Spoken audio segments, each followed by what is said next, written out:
tech back there. All right, we've got the signal. I'll call this meeting of the Salina City Commission to order for November 26, 2018. Could we have a roll call, please? Mayor Ryan. Here. Commissioner Davis. Here. Commissioner Hay. Here. Commissioner Hodges. Here. Commissioner Hoppett. Here. If you're able, would you please stand for the Pledge of Allegiance and a moment of silence? I pledge allegiance to the flag of the United States of America and to the republic for which it stands, one nation, under God, indivisible, with liberty and justice for all.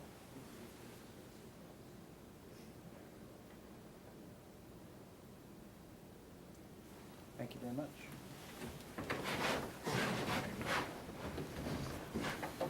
Awards and proclamations. I believe we have none. Brings us to Citizens Forum. That's an opportunity for anybody to address the commission that would like to. Is there anyone that would like to address the commission today? Seeing none, we'll move on to public hearings and items scheduled for a certain time. Item 5.1, public hearing to consider adoption of resolution number 18-7637, declaring a certain structure located at 622 South 9th Street to be unsafe and dangerous, declaring that the structure shall be removed, repaired or removed, and establishing a reasonable amount of time within which the repair or removal of the structure shall commence and be completed. Mr. Pilcher. Hello, Sean Pilcher, building official with the city.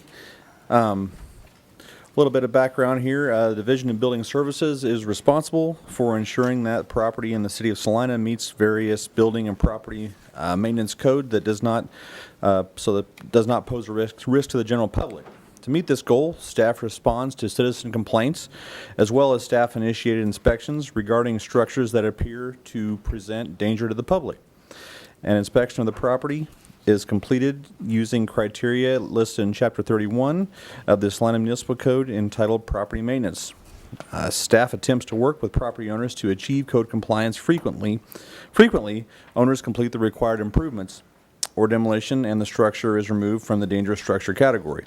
In some cases, insufficient or no improvements are made to the property and proceedings must be initiated pursuant to KSA 12-1750, which provides the authority for cities to require the repair or removal of such structures by complying with the applicable statutory procedures. These procedures, as they relate to the structures at issue and process resolution, are summarized as follows. Goes through the 7 steps of our dangerous structures process there. I don't know if you guys have read those, but we can go over those if you like. Upon receipt of a written statement from the building official advising that a structure is unsafe or dangerous, City Commission shall, by resolution, schedule a public hearing at which time interested parties may appear and show cause why the structure should not be condemned in order to repaired or demolished pursuant to applicable law. On October 8, 2018, City Commission adopted Resolutions 18-7611, which set forth a date for the public hearing as today, November 26, 2018. Resolution setting the public hearing must be published for 2 consecutive weeks on the same day of the week, at least 30 days prior to the public hearings. Notice was published on October 12th and October 19th of 2018. A copy of the resolution must be mailed to the certified property owners and other identified interested parties. These mailings were mailed out on October 15th, 2018. City Commission must conduct public hearings for the purpose of hearing evidence submitted by the city's building official, the owner's agent, lien holders of record, and any occupants of the properties as to whether the structures are unsafe or dangerous. Upon closing of each public hearing, City Commission shall determine whether or not each structure is unsafe or dangerous. If this structure is determined to be unsafe or dangerous, City Commission shall adopt a resolution directing that it must be repaired or removed and the premises made safe and secure. This resolution must be published in the city's official newspaper and a copy mailed to the owners and identified parties of interest. Resolution for each structure determined to be unsafe or dangerous shall fix a reasonable time within which repairs or demolition of such structure shall be commenced and completed, and state whether or not state that if the owner fails to commence repair or removal of such structure or fails to diligently prosecute the same work until work is complete, the city shall cause the structure to be repaired or demolished. In the event that it is necessary for the city to repair or demolish a structure, state law provides a process by which the city may sell any salvage from the structure and apply the proceeds against the city's incurred costs, including costs of publication and postage. Further, the city may keep an account of the costs in excess of the salvage and provide notice to the owner that such costs must be paid within 30 days. If, in event, the owner fails to make payment and salvage value is insufficient to reimburse the city's cost, payment is pursued by making a special assessment against the land on which the structure was located. The city may also bring action against the owners in district court for payment of personal debt and if the amount remains unpaid. Kansas statutes provide a process by which cities can finance unpaid costs through the general fund or by issuance of no-fund warrants. The public hearing to determine whether or not a structure is unsafe or dangerous is a quasi-judicial proceeding because the City Commission will be investigating facts, hearing evidence, drawing conclusions, and taking official actions that affect the individual property owners and other interested parties. In quasi-judicial proceedings, interested parties must have an opportunity to present and rebut evidence to a tribunal that is impartial to the matter. Accordingly, in evidence of the hearings, property owners were notified by certified mail that they can pick up the building official's request for condemnation report on November 21st, 2018, or make arrangements for it to be delivered to them via email. Notably, to ensure procedural fairness, the building official's evidence is not enclosed with this staff report. The building official's evidence will be presented at the City Commission for the first time during the public hearings. And I do know that Mr. Ravenkamp did receive my my request for condemnation. Goes through the fiscal notes here. As of November 20, 2018, costs incurred by the city related to the subject properties have been related to investigation, research, site inspection, title report, document preparation, publication, certified mailings, and legal counsel. If the City Commission takes action to order abatement, the owners do not comply within the specified time period, the city will incur costs to contract for demolition or repair of the structures. The city will attempt to recover abatement expenses by requiring the owners to pay the cost of the abatement and all administrative fees to the city clerk's office within 30 days of invoicing. If no payment is received, the charges will be certified to the Salina County clerk and placed on the property tax rolls. Conformance with strategic plans. Goal number 1, the city will create a community of mixed use, quality development and redevelopment. And goal number 4, the city will maintain growth and development policies that are updated to reflect current conditions of desired growth. Commission action today. Following procedural steps, we'll open the hearing for 622 South 9th Street.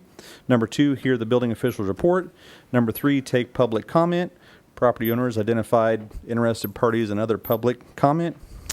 Number 4, close the public hearing and deliberate and take action. Property in question today is 622 South 9th Street. It's a single-family dwelling. And we would like for the work to be commenced by January 11, 2019 and completed by April 1st, 2019. City staff has identified alternatives for City Commission's consideration. Approve Resolution 18-7637, finding that the structure at 622 South 9th Street is unsafe or dangerous, directing that the structure be repaired and removed and the premises made safe and secure, fixing a date of January 11th for which repair removal shall commence, and a date of April 1, 2019 for which the repair removal shall be completed. and authorizing staff to proceed with demolition if the owner fails to comply. Number 2, approve resolution 187637 as indicated in option 1 above, but fixing alternative reasonable times for commencement and completion, and authorizing staff to proceed with the demolition or repair if the owners fail to comply. And number 3, you can postpone consideration of 18-7637 pending additional information needed as directed by commission. Number 4, you can decline to approve resolution 187637 upon finding the structure at 622 South 9th Street is not unsafe or dangerous. Okay. Getting through all that mouthful. We'll go on to the my building official's request for condemnation. Okay.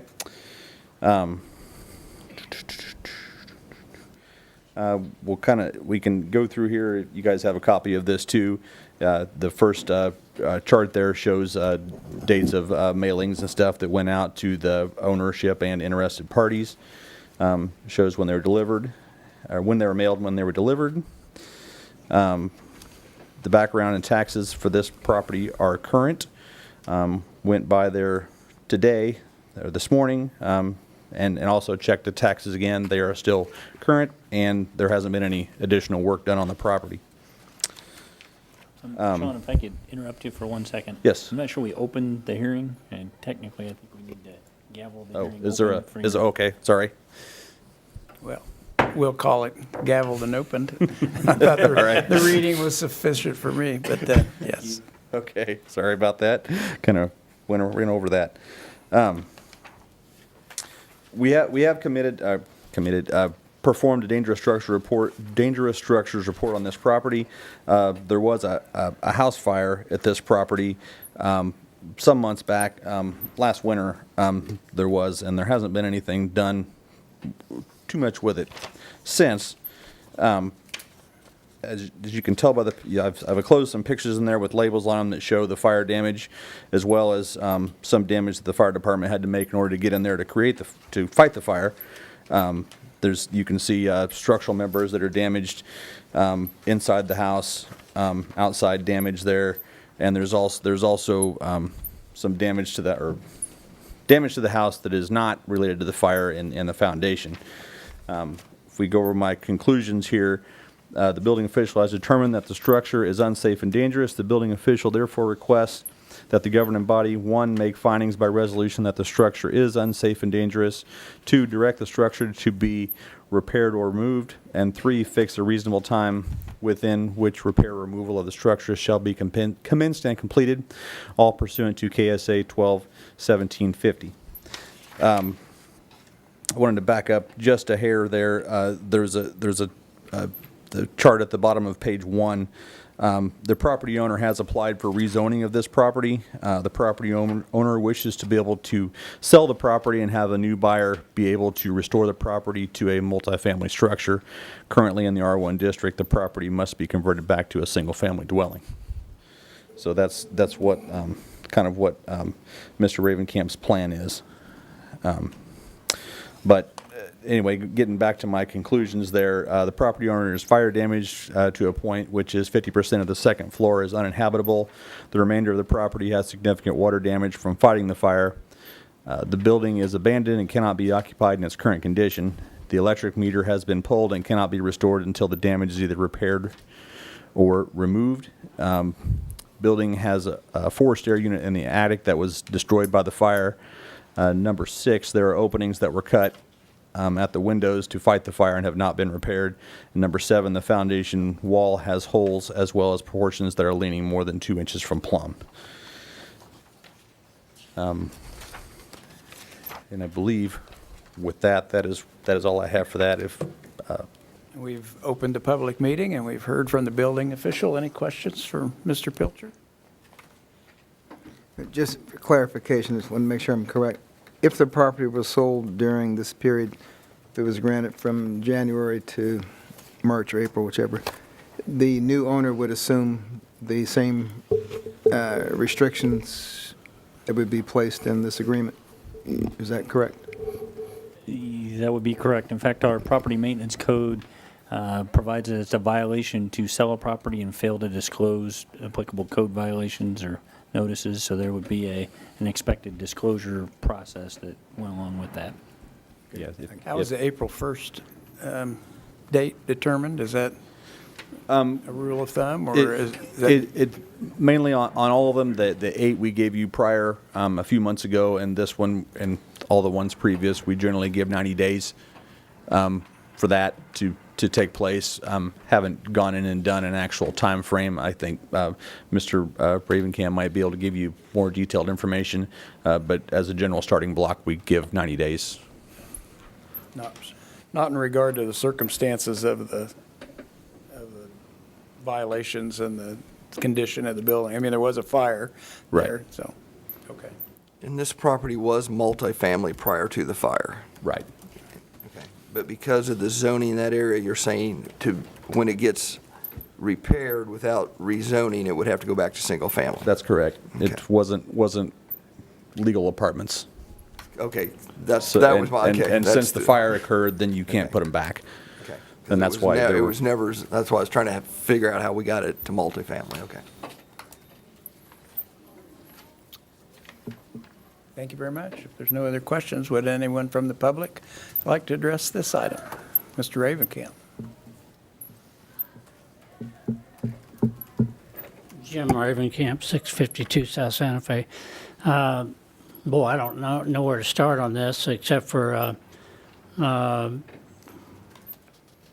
know, obviously it's been almost 2 years since the fire, but, you know, with my plan, you know, the reason why it has to be taken back to a single family is because it was more than a 50% loss. So it goes back to the zoning of an R1 zone. And I'm in the process of going through the planning commission to have that rezoned or exempt from to apartments because it's been a multifamily for 60, 70 years. So I don't know when they turned them into apartments, but they did, and so that's my plan. And I've had several buyers wanting to buy it, but they want to put it back into multifamily. And the reason why I haven't done anything at this point is because the property has been in litigation for the past year and a half. So my attorney advised me not to do anything with the house until the litigation is complete, which it is not at this time. And so I guess my request would be the Planning Commission meeting is December 18th, and so I would ask for that to take place first to see how that turns out. And because in reality, there's no way that it can be completed by April 1, and because it's going to take me, if the Planning Commission approves, you know, to have it put into a multifamily, I will have to put it back on the market, sell it, and that could take, you know, a month, 2 months, 3 months, who knows. So right there, you're into April, and that doesn't even begin with what they have to do to bring it up to code with the fire structure. And I don't know how in this dangerous structure, how somebody can come in and evaluate a foundation, which was brought into it. It wasn't caused by the fire, but evaluated, and it was more of a fascia that's coming off the original block foundation that's sticking out. So I don't know how that has anything to do with the fire or anything like that, because it's not a dangerous foundation. But anyway, I guess I'm just asking, I guess to table this, because I have no intention of taking advantage of the city or the laws or anything like that. The city actually has $18,750 of insurance money that went towards that fire. in case it had to be taken down. And so it's not like they don't have money to tear it down. And before that, I would tear it down before the city would have to. So it's just depending on the planning commission, and because I feel like I can have it sold, it's a good structure yet. Only probably 25% of the house was burnt. The rest was water damage, and I think it can be rebuilt back into a multifamily triplex building, and just would really like to request to either table it or until we find out what the planning commission does with it. Questions for Mr. Ravencamp? Could I? Yeah, I was just, go ahead. I've got a kind of a staff question. So if Okay, you could- my only question for Mr. Ravencamp, was it a duplex or a triplex? It was a fourplex, and if I'm able to sell it as a multifamily, I'm going to tell them it has to be a triplex. So, This won't come back to us until that April date, right? I mean, then we'd be asked to consider if we needed to extend or amend. This So would set the deadline, and it could come back to you in a couple of ways. One, and this has happened before, where a property owner has started down that path and got what staff had identified, and I need to request an extension for whatever the case may be. We've had multiple conversations about why people need additional time. So it could come back to you that way, or it could come back in the event that the deadline's not met, and then you'd be asked to make a decision about the next step. So as your question initially indicated, 90 days is kind of a placeholder. It doesn't have to be 90 days. You can set a deadline that's further out in the future, and then you would have the opportunity to revisit that deadline based on what transpired at the Planning Commission meeting and Mr. Yeah, Ravencamp's what I'm ability to hearing sell. is you've got planning commission, and that should work itself through. And then litigation, you haven't given us a sense of where that might Yeah, get well, resolved, but that would end at the sale of the property. And there again, if the planning commission doesn't allow me to put it into multifamily, I will probably have it tore down. And because nobody wants to invest the money into a single-family home in that area of town, because the money, their investment just isn't there. The payback wouldn't be there to put the money into the house. So So could we go ahead and approve the resolution for the April date, and then if the planning commission comes back after the 18th and says, no way, then we know what the outcome's going to be? If they say, yes, we can, then we can always extend that April 1st date once that April 1st date gets there. that's what I'm looking for, because there's no, for them to bring it back up to code would be at least 2 to 3 months. So, I mean, I can't see it, because they're gonna have to rebuild the roof on the one apartment, and then put windows back in, and get the electrical and gas lines reworked. The litigation, is that with like the insurance company? Well, it was through the restoration company that came in and cleaned it up afterwards, and they were told not to do it. Or I had explained to them not to do it, but they came in and did it, and we were there was a suit. There was a lawsuit against Ravy Investments for that cleanup work that was done. Okay. So that's what that was all about. Was there a judgment rendered in that? There was, and it was when against was that myself. done? When was that done? The judgment rendered? Just probably about 30 days So ago. it's just been within the last 30 Yeah. days. I'm not sure whether to address this, excuse me, to Mr. Ravencamp or to staff.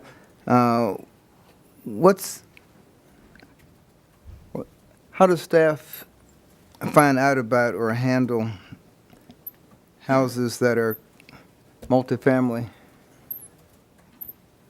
housing in an area where it's not approved zone for that. And the reason I'm asking, we're here because this property is unsafe and dangerous, which means there's apparently some threat, perceived or real, to the public from this facility. Now, so aside from what happens to the building, who owns it, our concern here is the fact that it's a dangerous structure. So the danger has to be resolved.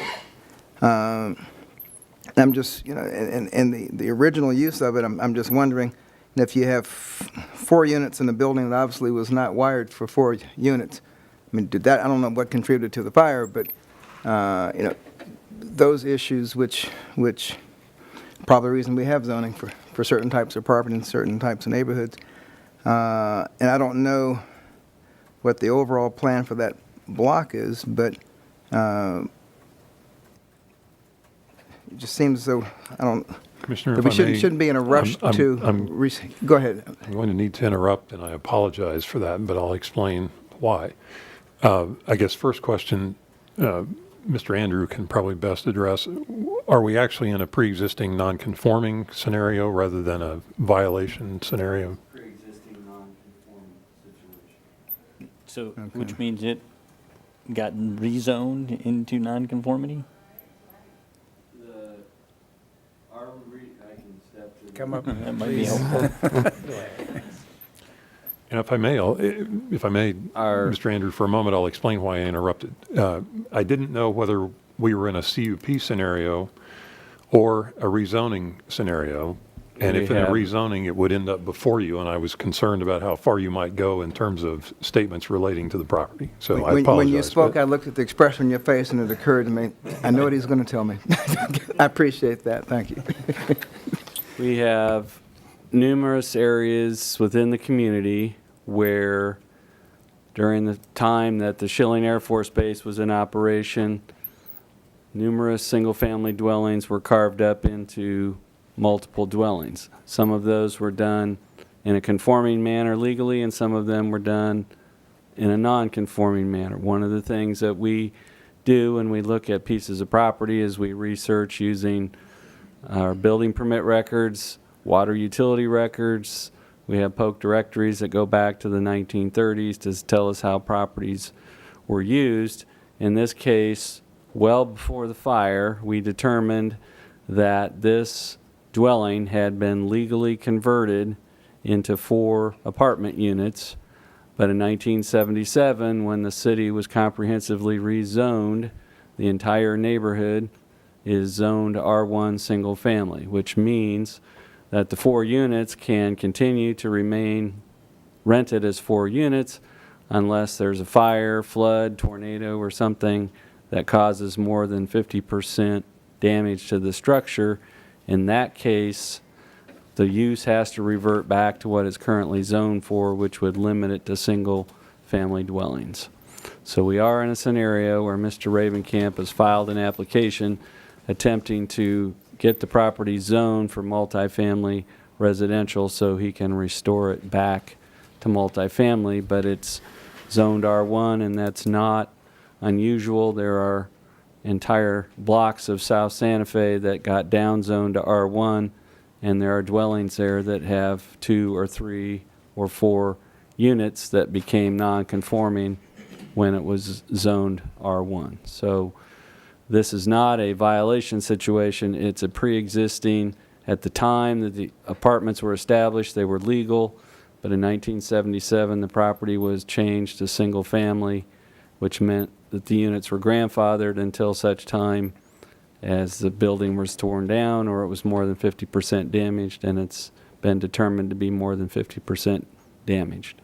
And the action item is a rezoning? It is a rezoning, and it is an item that will come before this body at some point, either most likely after the first of the year.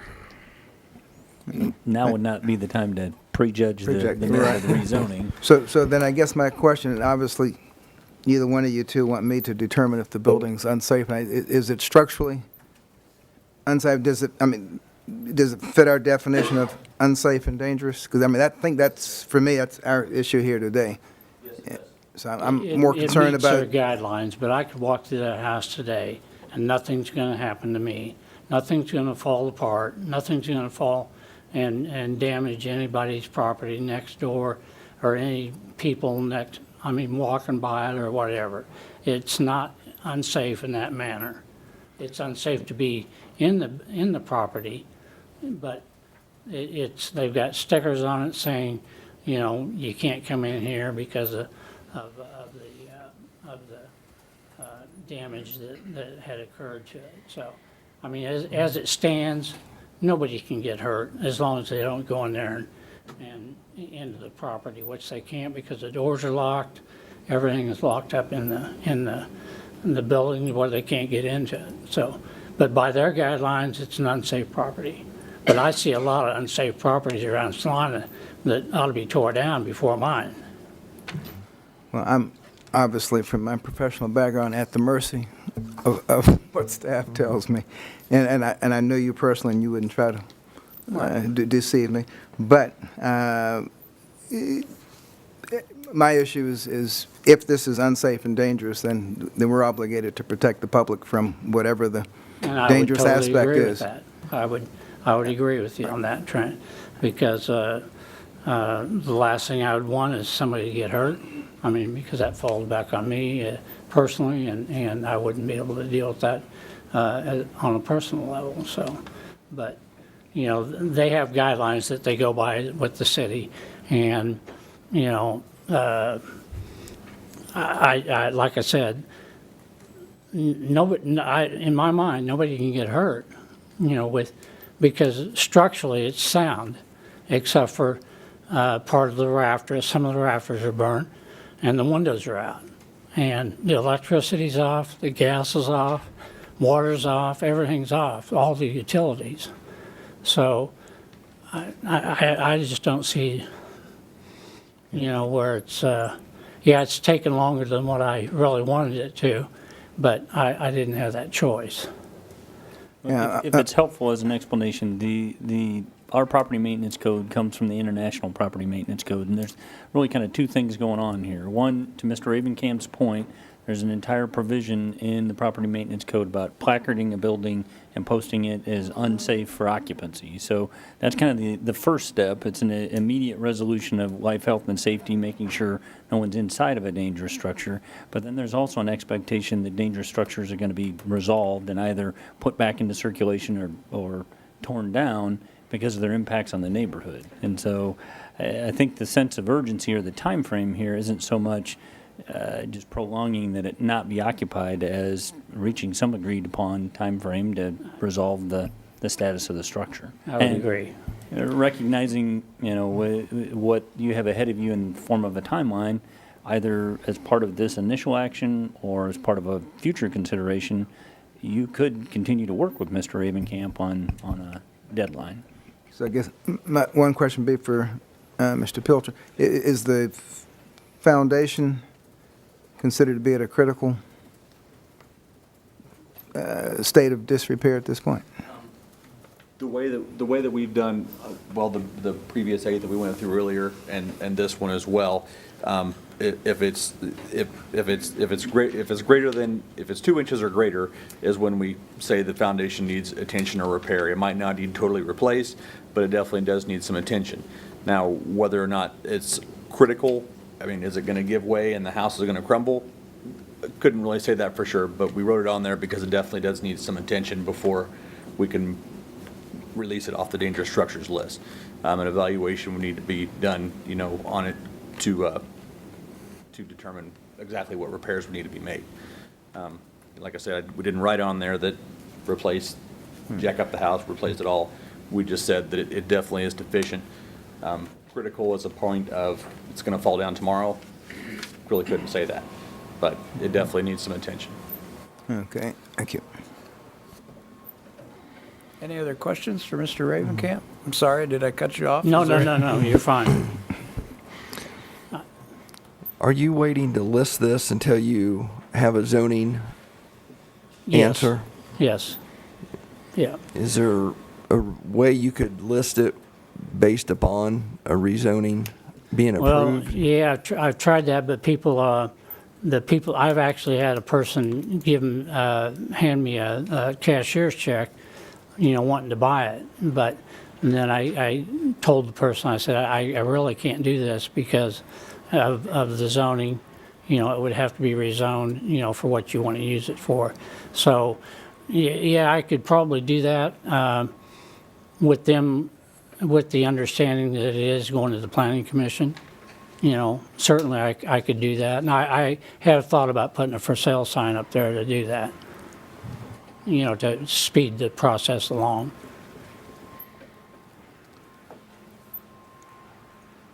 And I think the fact that you said the fire was like 2 years ago, Jim, something like that, I mean, we're not exactly like rushing into something. And the fact that your rezoning request and this resolution, they're not mutually exclusive. I mean, one can go on while the other is still in process. But something that Mr. Scraggs said that, made a lot of sense to me is the fact that for 2 years, the neighbors have been living with a blighted building. Right. And I think that we have a responsibility to them, for their property values or their safety, because as you know, we had a house next door to us burned down, and it was intact for several months before we could get various things resolved. And I'm telling you, kids will always find a way in. People are fascinated by vacant buildings, and if they know they're vacant, you could probably board up every single opening in that building. And if somebody's determined to find a way in, they will. So I guess I would be in favor of approving the resolution as it's listed, so that, if in the future you have a contract pending or something that changes the dates or something, we can come back at a later date, correct? And modify that. But I think just from my own point of view, I'd like to move forward with what staff has presented. And that's why I was asking. I was kind of struggling with Yeah. that too, as far as, it being listed, and do we give a certain time frame for it to sell? So I guess to follow up on Commissioner Hodges, if we go ahead and approve this resolution, and whatever happens, he comes back and says, I have this sold, and that individual steps forward and says, this is what I plan on doing, can we modify this at that point, anytime between now and April 1st? Certainly. Okay. That's one technical. The commence by and the complete by, those are, and both conditions have to be met. It's not an either or. Well, that is a good point. Commencement, and when we're talking about either demolition or renovation, not sure what commencement looks like, but we generally try to do that because we have projects that wait till the final, in the 11th hour before we really know where we're at. In light of Mr. Ravencamp's circumstances, the commencement deadline could either be altered or removed, for that matter. Because I would imagine realistically, not much is going to commence by January 11th. So that's, either we put them on the first Monday after the 11th or before the 11th, or extend that date out, because it just looks like an unreal, if these both have to be, these and is the relationship between these, Yeah, you can almost in the event guarantee he's not going to make the January 11th. In the event, if the commencement date were left there and that deadline was not met, staff would be back to you reporting the commencement deadline hadn't been met. We'd be talking about next steps. So that probably does force the conversation a little quicker than the timeline I'm hearing. Exactly. However, I mean, could we, and this is a question I think for Mr. Pilcher, I don't know if this is reasonable, but, if you get well, you're going to get a response one way or the other from the Planning Commission. If you get a response that a rezone is favorable and it comes on to us, I mean, I would think that you would have the property listed by January 11th. I mean, could having the property listed be considered a commencement? And then if you don't have the rezoning that you need, I would think that, you could at least reassure staff in terms of either making progress toward the demolition yourself or hiring a demolition contractor by the 11th.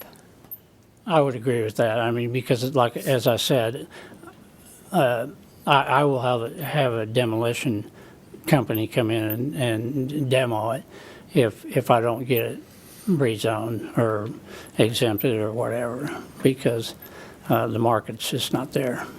I understand. And even if he didn't start tearing it down by then, if he had a permit application in for a demolition, then we could, consider that as moving toward commencement of, Yeah. Yeah. Mr. Ravencamp, do you think if it is zoned, you have a buyer, or you would need to list it at that I've point? had probably a dozen buyers that were interested, but they were interested for the multifamily. Sure. And I just kind of take the calls as they come. I'm not advertising it, but it's just people interested in rebuilding the structure, so. I was just trying to get a sense of if the rezoning went through on the date that it's expected, where that'd leave you with a buyer, whether January 11th Yeah. made sense, or... Yeah, and like Commissioner Mike Hoppy said, I may just go buy a sign tonight and put it up there and just see what if something happens, and then under the understanding that it has to be rezoned first, and pending on that planning commission's decision. But I don't know that we want to set a date that's not realistic, but if the commencement date isn't met, similar to needing to extend the deadline, that would be back to you for amendment, or at least consideration of amending it. Okay with that. So you'd rather, Well, we haven't got that far. We better hear Right. from the rest of the public, Okay. and then we Okay. can bring it back here for discussion. Okay. Is there anyone from the public otherwise that would like to address this Thank you. action? Could have a neighbor here, or, okay, then we'll bring it back up here for discussion or action. this is December.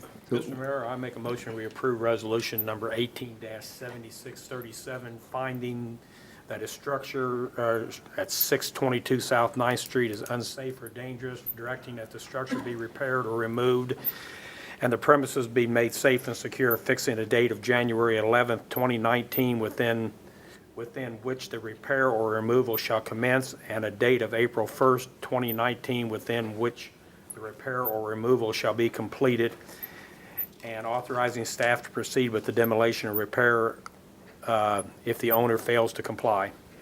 Second? Been moved and seconded. Is there further discussion? So we are essentially guaranteeing that this will be back to us before January 11th. Even if the house is sold, the same dangerous and unsafe status will apply. So that new owner will have to come and request an In the event that extension. they're able to commence something by way of pulling a permit, whether it's Mr. Ravencamp or a new owner, they could satisfy the January 11th January 11th. commencement date and avoid being back here at that date. Since we have an expert in the house, property transactions can occur that quickly. Well, you at least you can have a contract. I mean, you'd have a contract that we would be able to see where we're at, but, But I like the fact of just keeping his feet to the fire to move forward. Yeah, and it satisfies our obligation to Obligation, protect the yeah. public from the dangerous structure. So we still have enough flexibility, I think, Yeah. to maneuver within this. And if Mr. Ravencamp can change his narrative to solve some of their problems, then he's got his chance. And if he's had interested buyers, I would contact them directly. That would be, Proof 5 heads are better than one. Okay, thank you. It's a hybrid, isn't it? Right. Is there any more discussion? All those in favor say aye. Aye. Any opposed? The motion will pass 5-0. Move on to the consent agenda.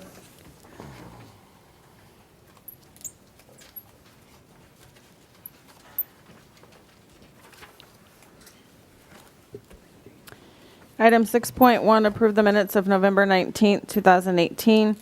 Item 6.2, approve resolution number 18-7638, authorizing the mayor to execute a 39-month lease agreement with the city's attachment and related equipment, service, and supply agreement with 360 Document Solutions for copier printers for the police department. Item 6.3, award of contract for the 2017 water main replacement, project number 1-70016, KPW SLF project number 2957 to Smoky Hill LLC of Salina, Kansas, and the amount of $2,097,103. Item 6.4, award of contract for the 2017 water main replacement, project number 2-70016, KPW SLF project number 2957 to Stevens Contractors Incorporated of Salina, Kansas, in the amount of $1,516,587. And item 6.5, authorize the purchase of replacement playground equipment for East Crawford Recreation Area in an amount not to exceed $58,196. Are there any items that any commissioner would like to pull from the consent agenda? There being none, is there a motion to approve the consent agenda? Mayor Ryan, I move approval of the consent agenda as read. Second. Been moved and seconded. All those in favor say aye. Aye. Any opposed? We'll approve the items on the consent agenda. Administration. Item 7.1, approve change order number 1 for the downtown sanitary sewer relocations, project number 63162. Ms. Tasker. Thank you, Mayor and Commissioners. As you all know, as a part of the downtown Star Bond project, a hotel is being constructed at Mulberry and Santa Fe Avenue, and an entertainment center is being constructed at Ash and Santa Fe. At both of these locations, the building spanned over a platted public alley, and the city had committed to relocating the existing utilities, which in this case is existing sanitary sewer lines, at both of these sites as a provision of the downtown Star Bond redevelopment. In this case, the existing sanitary sewer lines were beneath the buildings, needed to be abandoned, and that allowed for the public alley to be vacated. In May of 2018, the city entered into an agreement with Stevens Contractors to complete the relocation of these sanitary sewer lines. At this time, the work has been completed, and the attached change order number 1 corrects the final quantities and adds 3 work items to the project for a total of roughly $15,000. The hotel and entertainment center each had very specific substantial completion dates, and the importance of the substantial completion date was that meant the sanitary sewer line had been relocated, and it gave them the ability to start their constructions of footing and foundation. So the substantial completion dates were etched in our minds and were important for us to meet to allow them to be on schedule. The original contract price was $243,595. The amount of change order number 1 is $14,957.49, which results in a revised total contract price of $258,552.49. Now to talk about the completion times for the hotel, substantial completion was July 7th, and that substantial completion date was met. The final completion date we're asking to be moved from August 7th to November 5th, and really that was a result of not abandoning a sewer line manhole in Mulberry Street, and we were coordinating that effort with the streetscape contractor, which had no effect on allowing the hotel to continue their construction. And the entertainment center, we had called for a substantial completion date of September 7th. We're asking for that date to be moved to September 24th. And really, that resulted from a delay which had to do with the entertainment center's ability to get an existing phone cable abandoned and relocated. That work took until September 14th, and then we started our work on the 17th and was completed by the the 24th. So that delay was a result of them, not necessarily on our end. And so then we're asking for the final completion date to be November 5th to match with the other project. We had a budget allocation of $425,000 for this project in the 2018 Capital Improvement Program, which was funded through our Water and Wastewater Capital Reserve Fund. The revised total contract of $258,552.49 is obviously well below that budget allocation, so that's good news. And so it is recommended that the City Commission approve change order number 1 for the downtown sanitary sewer relocations to Stevens Contractors Incorporated of Salina, Kansas, in a total amount of $258,552.49 and extend the Entertainment Center substantial completion date to September 24th, 2018, and the alley and entertainment final completion date to November 5th, 2018. I'd be glad to answer any questions you might have about the change order and costs. Martha, I just got one question. Does any of this date back or come back to where the entertainment center took so long to get a transfer agreement, or some of the other stuff that it took us so long to get the entertainment center at least going? I mean, is part of this because of that? No, not from our standpoint. We were ready to set our manhole and be done and meet the substantial completion date, and they just had not accomplished moving that phone cable. So we the phone didn't. cable is their fault, though? Yes, their fault in getting it relocated. It was not ours. I guess if it's, my question is, if we got a fault on the entertainment center itself, is why are we covering the $15,000 if it's actually the fault of the entertainment center but not getting the? I don't think I answered your question. It Okay. changed the date for substantial completion, but none of the costs are allocated towards that. It's just Okay. us documenting the substantial completion date. The costs had nothing to do with the phone cable. We just pulled off. They didn't charge any extra to pull off. They had work in town, came back when the phone cable was removed. So no I just want to dollars, make just sure time. we weren't caught in the middle of something, No. if it wasn't our fault, that we should be covering something that really isn't. No, The you're, significance of those dates and the reason we need to amend them after the fact is just so that the contractor is in conformance with the contract. If they had missed a substantial completion date or a final completion date, there could be liquidated damages or charges assessed against the contractor. By amending those dates, we're acknowledging it was not their fault and they shouldn't be penalized because of it. it's a formality. If we didn't have a contract change under Mike's jurisdiction, he could approve this change order because it fell at about 6%, and I think we had a 10% contingency. But whenever I ask for time, I just feel like the requirement is for me to bring that back to you. So, That was going to be my next question was, I figured it fell within the contingency and you answered it, so thank you. it did, but Yeah. technically, I don't think it talks that Mike can adjust time. He can Contracts. change dollars, but not time, unless he's feeling compelled to do more I now. certainly can't turn back time. Right. Hopefully that answered your question. Any other questions? Anyone from the public like to address this item? We'll bring it back up here for action. Mayor Ryan, I move that the commission approve change order number 1 for the downtown sanitary sewer relocations to Stevens Contractors Incorporated of Salina, Kansas, revising the total contract amount to $258,552.49 and extending the entertainment center substantial completion date to September 24, 2018, and the alley and entertainment center final completion to November 5, 2018. Second. Shouldn't one of those be the hotel? Hotels, both will be the same. Both. Further. Okay, did I read? Yeah, you're right. Okay, that's right. I read it correctly. Yes. Yep.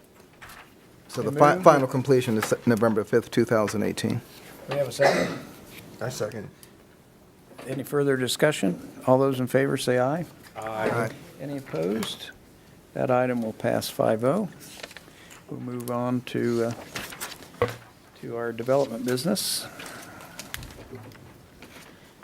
Item 8.1, application number Z18-22, requesting a change in zoning district classification from A1 agricultural district to I3 heavy industrial district on a 1.8 acre unplatted tract of land located between North 9th Street and North 5th Street.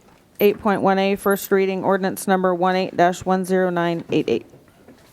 Mr. Andrew.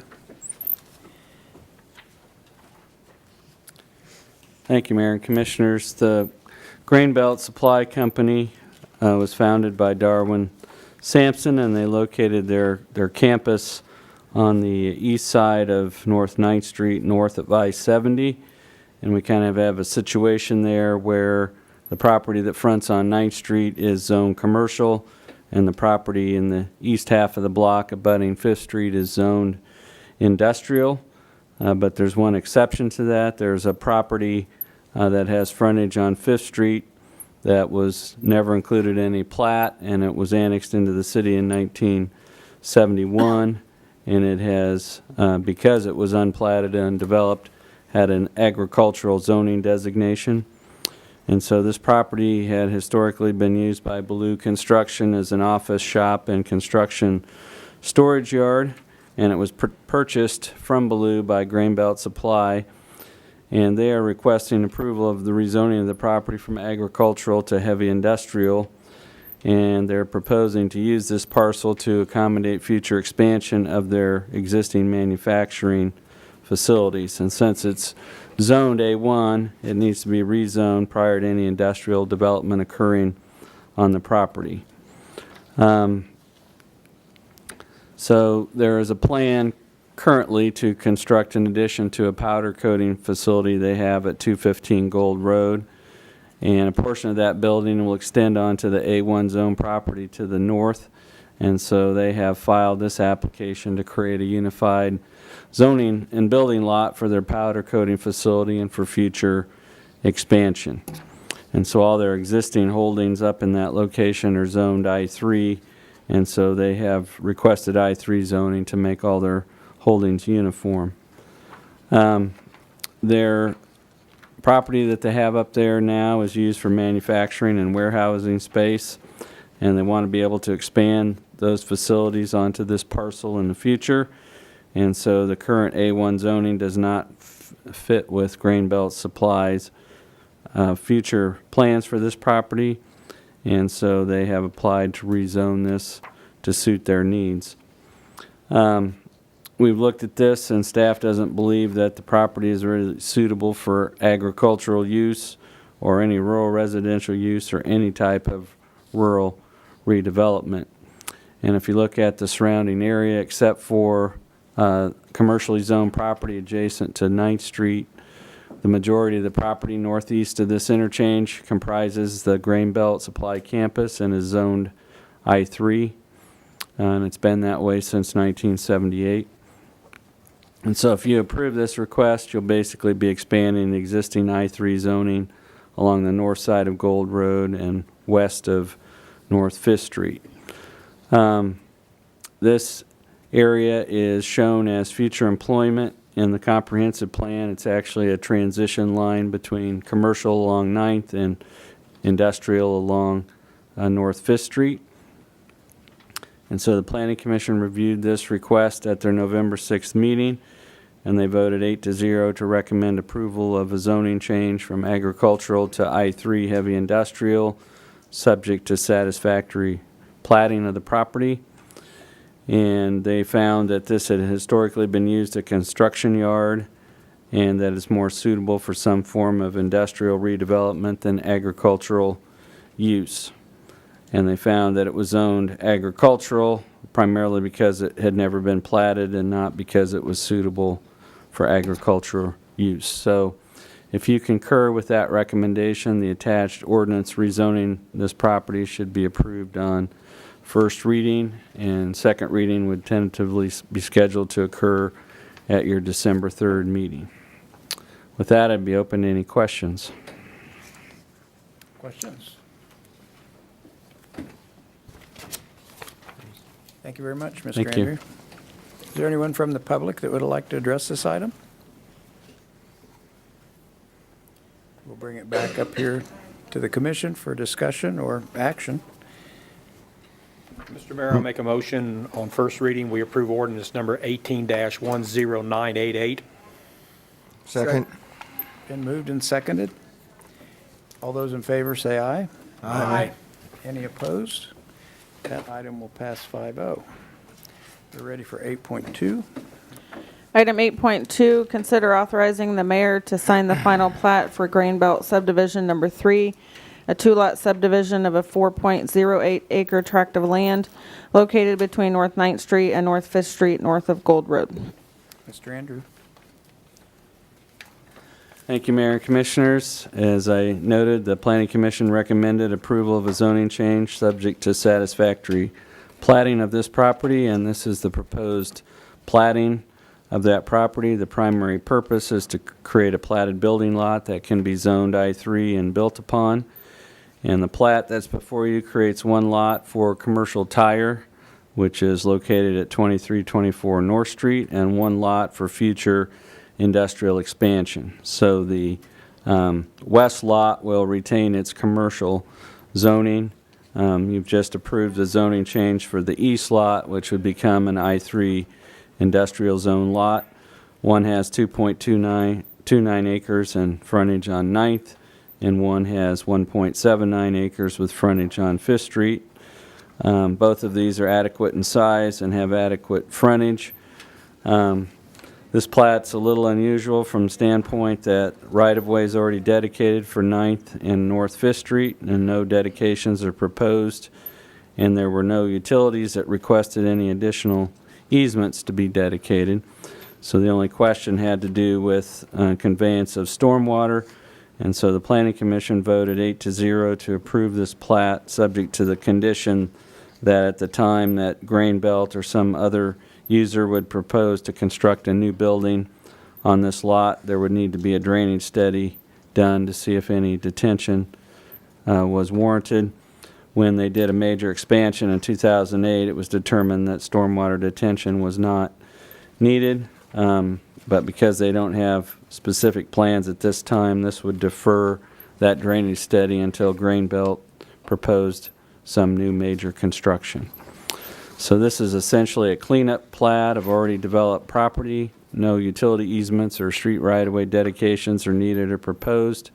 So staff would recommend that the City Commission authorize the mayor to sign the plat on behalf of the city. I'd be happy to address any questions. Questions for Mr. Andrews? Thank you. Thank you. Anyone from the public like to address this item? There being none, we'll bring it back up here. Is there further discussion or motion? Mayor Ryan, I move we approve application P18-4-4A. Second. Been moved and seconded. All those in favor, say aye. Aye. Any opposed? 8.2 will pass 5-0. Other business? Anything from staff? Not this evening. Is there a motion to adjourn? So moved. Second. All those in favor say aye. Aye. We're adjourned.